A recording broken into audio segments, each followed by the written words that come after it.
Good evening, friends. Welcome to the secular classes. Myself, Himanshu Chauhan.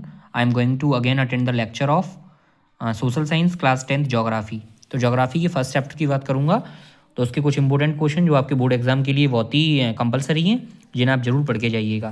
Question number 1 जैसे कि है differentiate between renewable and non renewable resources. Renewable resource क्या है और non renewable resources क्या है, दोनों के डिफरेंस को आप लोग याद करके जाइएगा, जरूर पढ़ के जाएंगे। रिन्यूएबल रिसोर्सेज वो होते हैं जिसको आप बार बार यूटिलाइज कर सकते हैं, जिसको आप बार बार यूटिलाइज नहीं कर सकते हैं, जो एग्जॉस्ट हो जाएंगे उन्हें कहते हैं नॉन रिन्यूएबल रिसोर्सेज। जैसे सोलर एनर्जी हो गया, आपका विंड एनर्जी हो गया, तो ये हो गया आपके रिन्यूएबल।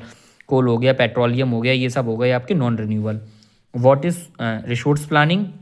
रिसोर्सेज प्लानिंग क्या है? चाहे वर्ल्ड की रिसोर्स प्लानिंग पूछ ली जाए, चाहे इंडिया की रिसोर्स प्लानिंग पूछ ली जाए, तो आप प्रॉपर तरीके से रिसोर्स प्लानिंग को पढ़ के जाइएगा। Question number 3, mention any 3 ill effect of over utilisation of resources. Resources को बार बार यूटिलाइज करने से, ओवर यूटिलाइज करने से, ज़्यादा इसका उपयोग करने से क्या इफेक्ट रिसोर्सेज पर पड़ेगा, तो उन फैक्टर्स को लिखिएगा, ill factors. And next question, what is the sustainable development? Sustainable development आप सभी ने अच्छी तरीके से पढ़ा है, इकोनॉमिक्स में भी और ज्योग्राफी में भी। तो sustainable development should be for the future generation without damaging the environment. बिना एनवायरनमेंट को डैमेज किए डेवलपमेंट किया जाता है, उसको सस्टेनेबल डेवलपमेंट कहा जाता है। इसको जरूर पढ़ के जाइएगा। Explain the factor affect the land use. जिस जमीन का हम यूज करते हैं तो वो फैक्टर्स बताइएगा जो इसको अफेक्ट करते हैं। क्लियर?